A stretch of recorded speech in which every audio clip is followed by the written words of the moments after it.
Welcome back to Hardball. A mixed report. That's how President Bush described the progress in Iraq late last week. But do we know all the facts about what's going on in Iraq? And how much is the Bush administration involved in misinforming the public? That's our debate tonight. With us is former Republican presidential candidate Jim Gilmore of Virginia, who dropped out of the race this past weekend, and Mike Papantonio, founder of Go Left TV, a sort, well, left-wing YouTube. Let me go to Mike first. Mike, your thoughts. Do you believe we're getting misinformation? Are we getting bad information from this administration about why we're in Iraq, how we got there, and how we're doing? Yeah, there's an attempt to redefine the war. We saw it with the weapons of mass destruction. That lie didn't work. That spin didn't work. Then there was the angle that we're going to create a new democracy. And when they looked at the numbers, the American public was clear that they never would have gone to Iraq to create a new democracy. So they changed course. Now the new fight is that we're there to fight al-Qaeda. I think the last time I heard Bush in a press conference, he used the term al-Qaeda about 30 times in that press conference, even though 4 months ago he admitted al-Qaeda was less than 10% of the problem in the insurgency in Iraq. So there's a very serious attempt to redefine while we're there. And let me go to Governor Gilmore on that. Let me give him a chance. Governor Gilmore, your thoughts. Do you believe this administration has talked turkey, been straight with us about why we went into that war and how we're doing? You know, Chris, I think the key at this point is what we're trying to do there. No, but do you think they're being honest with us is the question tonight. Chris, how am I supposed to know? I'm not in Iraq, and I'm not sitting in the inner circles of the White House or the Pentagon. I think that the press can probe these things, and we can try to get to the bottom of those facts. But I'm telling you that it's a side game. The real issue that we have to address here is what are the national interests of the United States? And I'm telling you that the men and women in uniform who are out there are serving the interests of the United States, and we shouldn't tell them anything any different.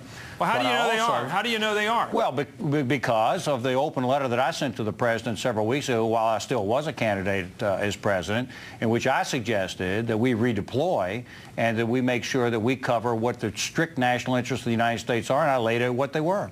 Let me ask you about this. Are you confounded, Governor? I want to start with you on this.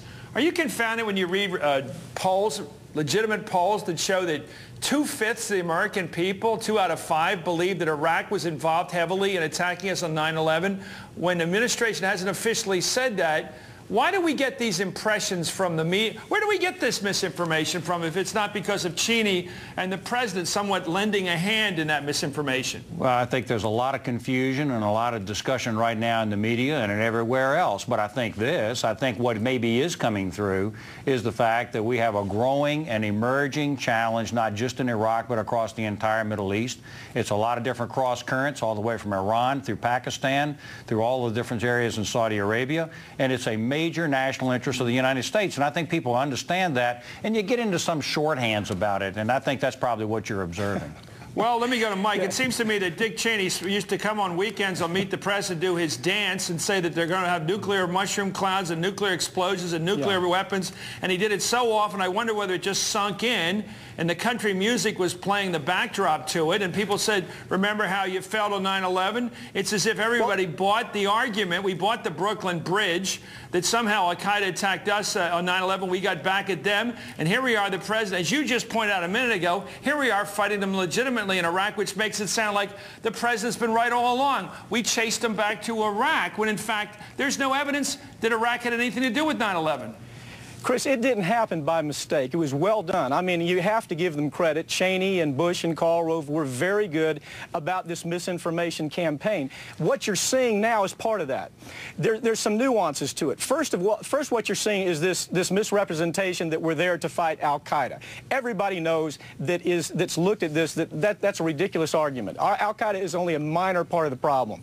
But the second part of it is that we're seeing this blame game. Blame the Iraqi government for not being able to bring order. Blame the Democrats for tying the president's hand. Blame the media for not reporting all the great things that are happening. Blame the public for not being patient. Blame the Republican senators and congressmen for not acting like brain-dead circus monkeys every time they ask the question. So there's all these parts to this misinformation, as you put it, and I think it's very accurate to say that it is working to some degree, although when you look at the numbers, 70% of the American public oppose the war, 62% 60% say that invading Iraq was a mistake. They're mad about the fact that we spent $400 billion there, and we're on our way to $2 trillion. Governor, I got to go back to Governor. I got to give Governor Gilmore a chance. Governor, do you think it's a good cause to fight for Maliki to lead Iraq?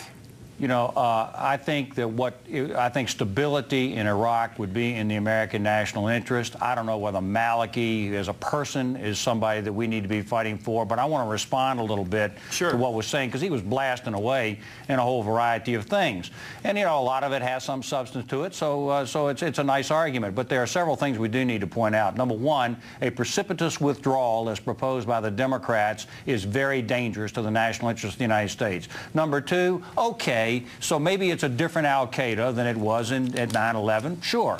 But the fact is that if we allow radical Islamists to take over Iraq because of a precipitous withdrawal, it's dangerous to the United States of America. It's dangerous to Israel. There are a lot of issues that we have to address here, not the least of which is Iran.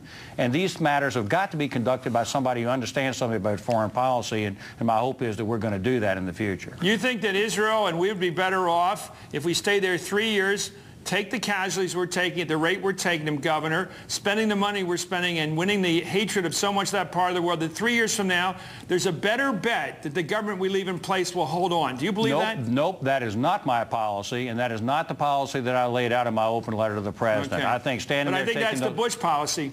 Well, and I broke from that in my op-ed piece, which was published, as you know, in the Washington Post and elsewhere. But I think you can protect national interests of the United States without having to take that kind of radical position. Can we make some news tonight? Governor, will you run for the U.S. Senate from Virginia now that you're not running for president? Oh, hey, Chris, thank you. There are a lot of people who, of course, even while I was running for president, who suggested that the Senate or the governorship in Virginia would be good options for me. I'm into public service. I always have been.